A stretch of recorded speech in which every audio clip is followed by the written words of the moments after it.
Assalamualaikum warahmatullahi wabarakatuh. Nama saya Emrizal Nurdiansyah dengan NIM 442314445 dari Fakultas Komunikasi dan Bahasa Prodi Ilmu Komunikasi. Saya hari ini ingin mewawancarai ibu saya yang bernama Nama saya Siti Saada, saya ibu dari Emrizal Nurdiansyah. Saya ibu rumah tangga sekaligus karyawan swasta di PT Graphic Packaging Indonesia Internasional. bagian apa? Saya bagian administrasi produksi. Saya bekerja di perusahaan di bidang packaging, di Graphic Packaging Internasional Indonesia Internasional. Nah, saya bekerja sudah hampir 13 tahun di Graphic Packaging. Dan saya Udah stop. staf administrasi ya.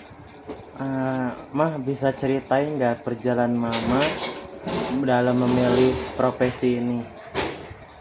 Awalnya saya kerja dari tahun 2006. Waktu itu saya pernah berjualan di Pasar Tambun, tapi prospeknya tidak bagus dan akhirnya saya kerja awal saya kerja di PT Graphic Packaging itu saya sebagai karyawan borongan.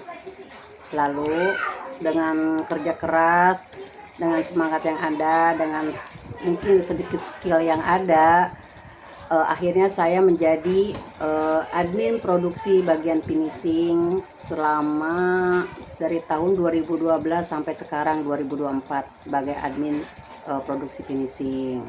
Apa yang membuat Mama tertarik untuk memilih profesi ini?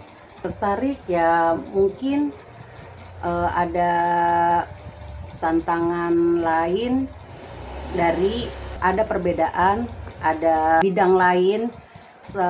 Awal dari dulu saya kerja, awalnya saya kerja lagi masih gadis, saya kerja di PT Panasonic. Terus saya resign, terus saya berjualan, akhirnya saya kerja di bagian di graphic packaging itu dalam beda apa namanya?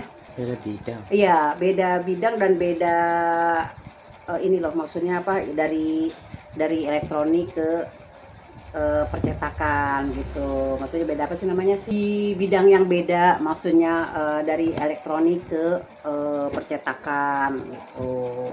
Jadi menemukan hal-hal baru yang tidak ada di bidang elektronik dan di bidang percetakan ada perbedaan. Udah. Apa tantangan terbesar Mama yang dihadapi saat memulai karir di bidang produksi? Tantangannya ya pasti dari teman-teman, dari atasan, ya pasti ada tantangan dan ada ininya juga ya, ada apa namanya, ya ada banyak tantangan gitu ya. Juga dari rekan-rekan kerja yang kita harus berlomba dengan lulusan-lulusan baru yang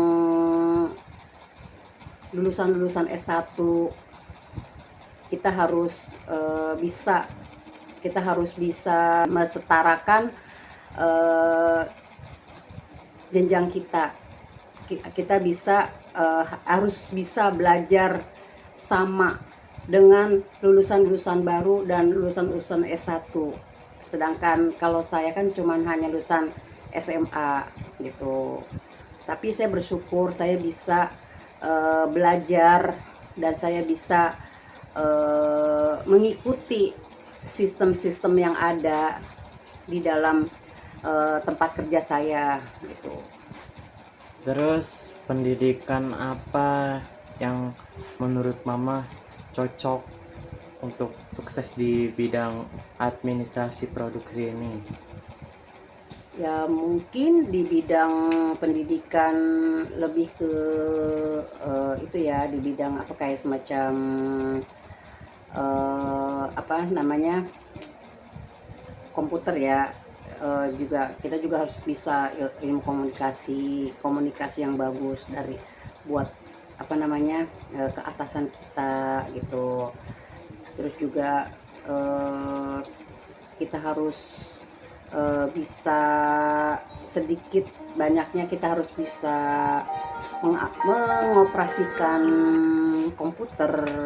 Kita tak harus tahu eh, itu namanya apa sih namanya, pengoperasian komputer lah gitu maksudnya. Kita harus tahu apa yang diminta atasan kita. Kita bisa mempelajari dengan kita mempunyai ilmu sedikit masalah komputer. Kita bisa apa sih, mengkaji. Kita bisa yang lainnya untuk eh, belajar di sistem yang nanti ada di perusahaan itu gitu. Bagaimana Mama melihat perkembangan karir Mama dalam profesi ini sebagai admin? Alhamdulillah ya,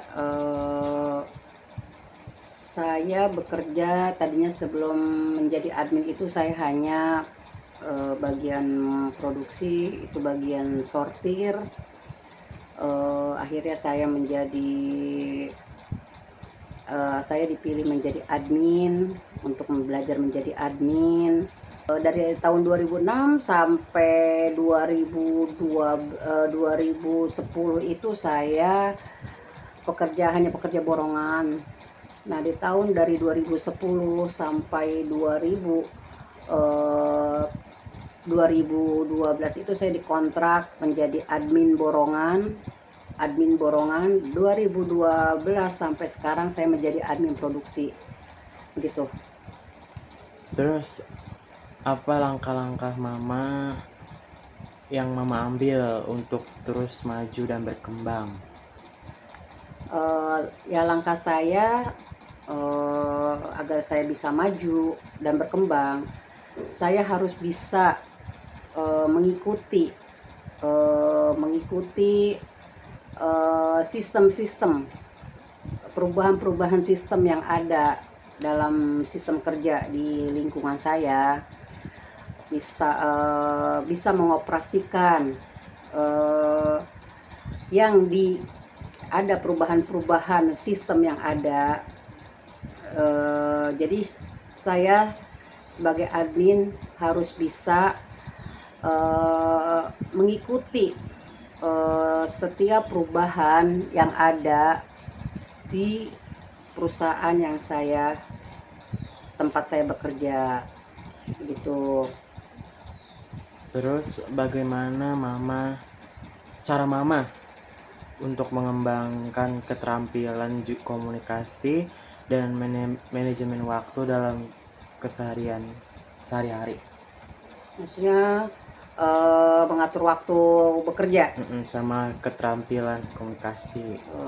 Jadi cara mengatur waktunya itu dari jam kerja saya. Jam kerja saya masuk dari jam 7.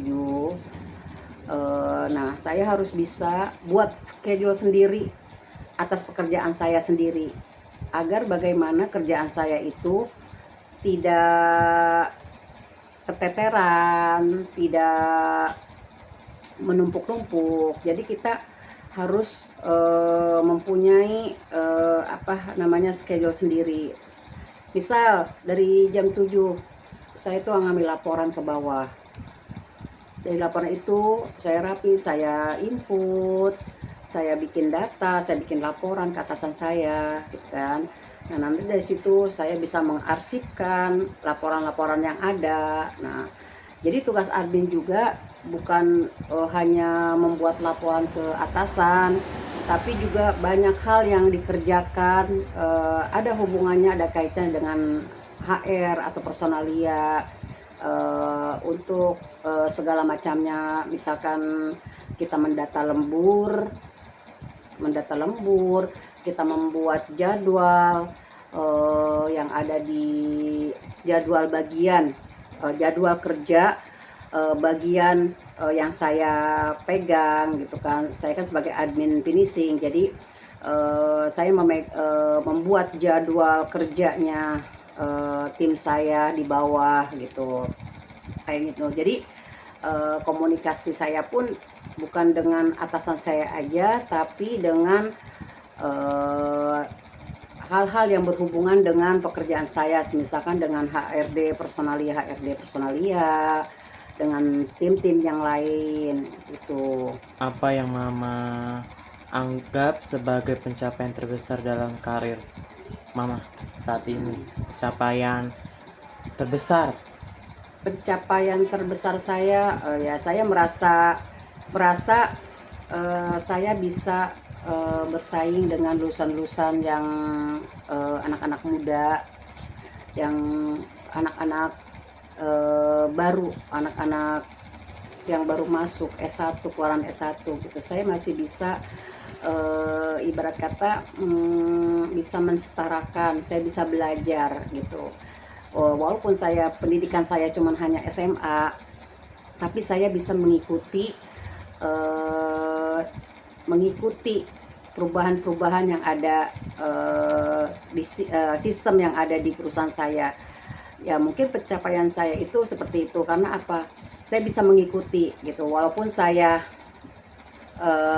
anak ibarat kata lulusan SMA, tapi saya bisa mengikuti mengikuti belajar sama-sama dengan anak-anak lulusan yang baru. Terus ada nggak kegagalan atau kesalahan yang pernah Mama buat dalam perjalanan karir Mama? Terus apa ya pelajaran yang bisa diambil dari situ? Kalau kesalahan sih pasti ada.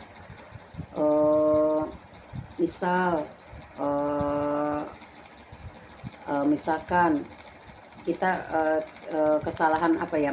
Misalkan gini, tugas admin pun saya tidak hanya menginput data, membuat jadwal dan segala macamnya, tapi ada hal-hal yang bersangkutan dengan administrasi juga dalam hal pembelian. Misal waktu itu saya pernah ditugaskan untuk membeli segala kebutuhan untuk bagian produksi finishing. Nah, waktu itu saya ada pembelian, itu saya membeli box atau karton box itu untuk